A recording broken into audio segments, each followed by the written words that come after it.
ओम नमः शंकाय नमः। पांचोध्याय देवताओं तारा देवी की स्थिति। महर्षि विज्ञान पूर्व काल में नवासुरों ने अपने बल की मत में इंद्र को श्लोकी राज्यों की भाग छीन लिए और वह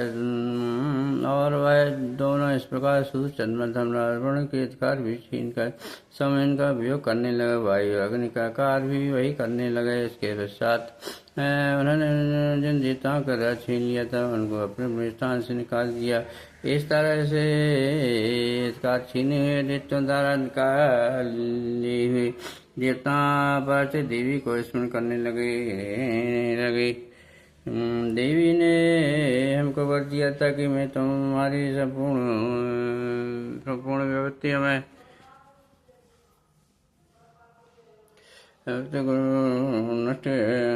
बच्चों को नष्ट करके रक्षा करूंगा। ऐसा विचार के सब जीते हिमालय पर गया। भक्ति विष्णु माया की स्तुति करने लगे।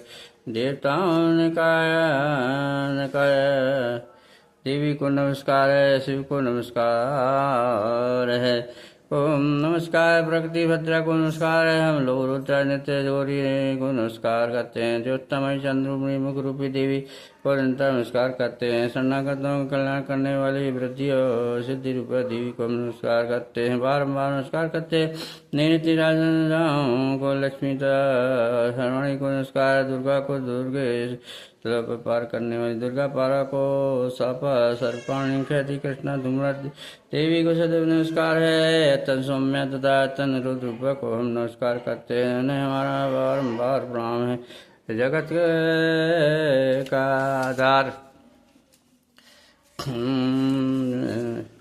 जगत का आधार भूत कृति देवी को बारम्बार नमस्कार करते हैं। देवी को प्राणी माते विष्णु माया कहते हैं। उसको नमस्कार, उसको नमस्कार, उसको नमस्कार। जो देवी संपूर्ण प्राणियों में चेतना कहलाती है उसको नमस्कार है, उसको नमस्कार है। जो देवी संपूर्ण प्राणियों में बुद्ध रूप में स्थित है उसको नमस्कार, उसको नमस्कार है, उसको नमस्कार है। और देवी सब प्राणियों में निद्रा रूप में विराजमान है उसको नमस्कार, उसको नमस्कार, उसको नमस्कार। जो देवी सम प्राणी में सदा रूप से विराजमान उसको नमस्कार, उसको नमस्कार। जो देवी सम प्राणियों में सदा छाया रूप में स्थित है उसको नमस्कार, उसको नमस्कार, उसको नमस्कार है। जो देवी सब प्राणी में शक्ति रूप से स्थित है उसको नमस्कार है, उसको नमस्कार, उसको नमस्कार। जो देवी सब प्राणियों में तृष्णा रूप में स्थित है उसको नमस्कार, उसको नमस्कार। जो देवी सब प्राणियों में शांति रूप से स्थित है उसको नमस्कार, उसको नमस्कार, उसको नमस्कार। जो देवी सब प्राणियों में जाति रूप से स्थित है उसको नमस्कार, उसको नमस्कार। जो देवी सब प्राणियों में लज्जा रूप में स्थित है उसको नमस्कार, उसको नमस्कार, उसको नमस्कार। जो देवी सब प्राणियों में शांति रूप से स्थित है उसको नमस्कार, उसको नमस्कार। जो देवी संपूर्ण प्राणियों में सिद्धा रूप से स्थित है उसको नमस्कार, उसको नमस्कार। जो देवी संपूर्ण प्राणियों में क्रांति रूप से स्थित है, जो देवी संपूर्ण प्राणियों लक्ष्मी रूप से स्थित है उसको नमस्कार, उसको नमस्कार, उसको नमस्कार। जो देवी संपूर्ण प्राणी में वृत्ति रूप से स्थित है उसको नमस्कार है, उसको नमस्कार है। जो उसको नमस्कार। जो देवी प्राणियों में स्मृति रूप से स्थित है राजमान उसको नमस्कार, उसको नमस्कार। जो देवी सब प्राणियों में बताया रूप में स्थित है उसको नमस्कार, उसको नमस्कार है, उसको जो देवी सब प्राणियों तुष्टि रूप से स्थित है उसको नमस्कार, उसको नमस्कार, उसको नमस्कार। जो देवी सब प्राणियों में मातृ रूप से स्थित है उसको नमस्कार, उसको नमस्कार, उसको नमस्कार। जो देवी सब प्राणियों में भ्रांत रूप से स्थित है उनको नमस्कार, उनको नमस्कार, उनको नमस्कार। जो देवी संपूर्ण प्राणियों में नित्य रूप से व्याप्त है उनको नमस्कार, उनको नमस्कार। जो देवी चैतन्य रूप में संपूर्ण संसारों को व्याप्त करके व्याप्त है उनको नमस्कार, उनको नमस्कार, उनको नमस्कार है। पूर्व काल में देवताओं ने अपने अवश्य फल पाने के लिए जिसकी सृष्टि की है और ने बहुत दिन तक जिसका सेवन किया वह कल्याण की साधना भूत ऐसी है। हमारा कल्याण और मंगल करे तथा सब विपत्ति को नष्ट करता रहे। अस्त्रों को सदाए हुए सब संपूर्ण देवता उस परमेश्वरी को इस समय नमस्कार करती है तथा जो भक्ति पूर्वक स्मरण की जाने के तुरंत ही सब बच्चों को नमस्कार देती है। वह जगदम्बा समय भी जगदम्बा भी समय हमारा मंगल करके हमारे समस्त बच्चों को दूर करे। महर्षि में कहे राजा ने इस बार जब देवता स्त्री कर रहे थे तो उसी में पार्वती दी गंगा में स्नान करने के लिए आए तब उसके शरीर से प्रकट होकर शिवा देवी बोली सुमिर के द्वारा स्वर्ग से निकले हुए सुमिर से हारू यह देवता मेरी स्तुति कर रहे हैं। पार्वती की शरीर से अंबिका निकली थी इसलिए उसको संपूर्ण लोक में कौशिकी कहते हैं। कौशिकी के प्रकट होने के पश्चात देवी के शरीर का रंग काला होगा तथा वह हिमालय पर रहने वाली कालिका देवी के नाम से के दूत चंडमुंड वहां आया और उन्होंने परम मनोहर रूप वाली अंबिका देवी को देखा। के पास जाकर बोले महाराज एक अत्यंत सुंदर स्त्री हिमालय को प्रकाशित करती हुई वैसा रंग रूप आता हमने किसी स्त्री को नहीं देखा है। ऐसे सर अगर वह रंग रूप आता हमने किसी स्त्री में नहीं देखा है। ऐसे वह पता लगाए कि वह कौन है उसका ग्रहण कर ले। वह स्त्रियों में रत्न है। वह अपनी कांति में 10 दिशाओं को प्रकाशित करती हुई वहाँ स्थित है। लिए आपको उसका देखना उचित है। हे प्रभु तीनों लोके के हाथी घोड़े मणि इत्यादि इतने रत्न सभी समय आपके घर में शोभा में हाथियों में रत्न रूप हरावत हाथी है जैसा नामा घोड़ा तो आप इंद्र से ले आए हंस द्वारा जितो अपमान जो कि ब्रह्मा के पास था अभी आपके पास है। यह महापद नामा खजाना आपने कुएं से छीना है। समुद्र ने आपको सदा कली हुए फैले हुए फूलों से फैले हुए फूलों से कंजल माला दी है। वर्ण का कंचन की वर्षा करने वाला छत आपके पास रथों में से प्रजापति का रथ भी आपके पास ही है। देते मृत्यु से उत्कंदन और से भी आपने छीन लिया। वर्ण का पास भी आपके भ्राता के पास ही है। समुद्र में पैदा होने वाले सब प्रकार के रत्न भी आपके भ्राता के अधिकार में है। और जो अग्नि में न जल सके में न जल सके आपका माला विवरण का वर्ष करने में आपका है। और रत्नशेष प्राप्ति का भी आपके पास है। देते मृत्यु से कांति नामक रक्ति भी आपने छीन लिया। वरुण का पास भी आपके भाता सुम के पास ही है।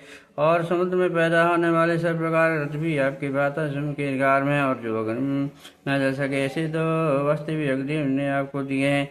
देवता इस प्रकार सारी रत्न रूपी वस्तुएं आप संग्रह कर चुके हैं। फिर आप है कल्याण मई अर्पण आप क्यों नहीं ग्रहण करते हैं। मसी में चंद्रमुंड का यह वजन का तुमने विचार किया गया शूद्र को अपना दूध बनाकर देवी के पास भेजा है। प्रथम उसको सब कुछ समझा दिया और कहा कि वहां जाकर तुम उसको अच्छी तरह से समझना और अच्छी तरह से समझना और ऐसा उपाय करना जिससे वह प्रसन्न होगा तुरंत मेरे पास चली आए। भली प्रकार जाकर कहना। दो सुग्रीव पर्वत के समणी भाग में पहुंचा जहाँ देवी रहती थी। दूत ने कहा देवी जितों का समझो तुम्हें 3 लोकों का स्वामी है। 3 लोकों का स्वामी हूँ। देवी